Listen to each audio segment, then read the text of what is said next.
Yeah, maybe. Oh, fashion is insane. It is. What's up, what's in, what's new, what's not. Who cares?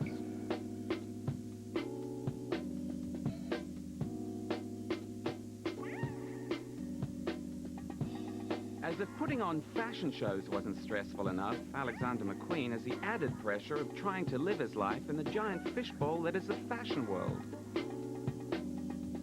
These days, the entire industry is following the Shakespearean twists and turns of his career path, a path that has recently led him into battle.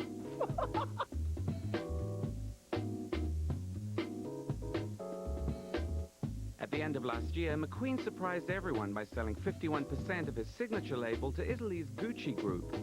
It was a move that didn't please the French luxury goods conglomerate LVMH, which controls the Givenchy label, for which McQueen also happens to be head designer.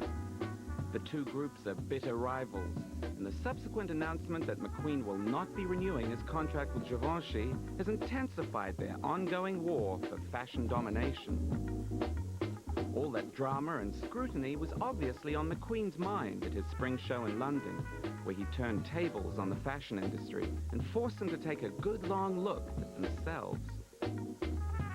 At the beginning, the audience had to go in and were faced with this huge cube which was mirrored. So we were all looking at ourselves for at least half an hour before the show began. And that already drove us to the point of insanity.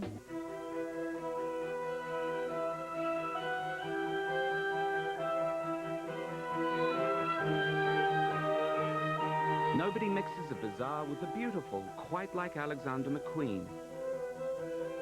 His show for spring 2001 was dazzling, a nightmare on Savile Row that had bandaged models climbing the one-way glass walls of their cell, and the audience trying frantically to take it all in. Do you put a lot of your fears into your fashion? No, I put a lot of fears into the people watching them. But the way it was set up with the audience kind of looking at these girls in a box, it was like Bedlam, you know, where people used to pay to go and see the lunatics in the asylum a little bit. Is that fashion industry like that? You're going from show to show, looking at all these clothes, and after 2 days, you don't want to see another skirt length. Oh my God, they've tried to do a little bit wider. Oh my God, stop!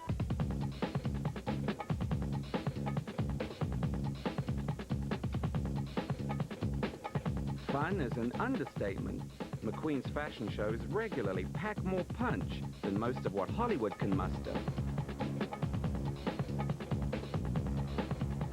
But what really pleases this crowd is that he gets just as creative with his clothes. Every season, it's the one show that I really look forward to because it blows my mind. Not only for the staging and the production, but the craftsmanship. And it comes through even on a runway, even behind glass. You really see the beauty, the tailoring. It's craftsmanship that doesn't happen anymore. And you feel really fortunate and lucky to see somebody that really takes fashion as an art form.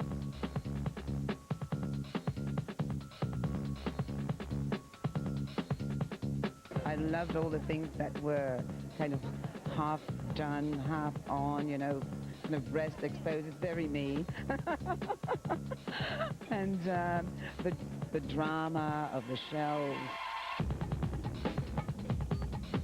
The whole thing was just out of its world, amazing. And insane. Oh, absolutely, but wonderfully insane, wonderfully insane. I mean, if that's insane, then everybody should be insane, I think.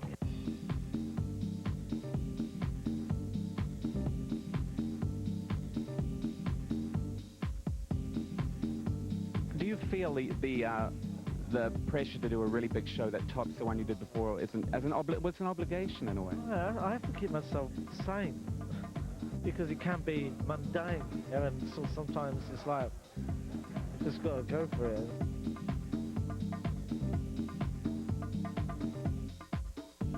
I love it. I loved it. I thought it was my best show. I think it was my best show. I never said that before because it was just like from my heart. I didn't premeditate what journalists would think of it. It was just like, this is what it's about. This is what I'm about. this is what actually you're about, and I'm just showing it to you because when I turn off the lights inside, you're looking at yourself, stunned, looking at yourself, thinking about, my God, what we're doing here, like monkeys, and you actually look like monkeys to each other when you look to you, not being dishonest.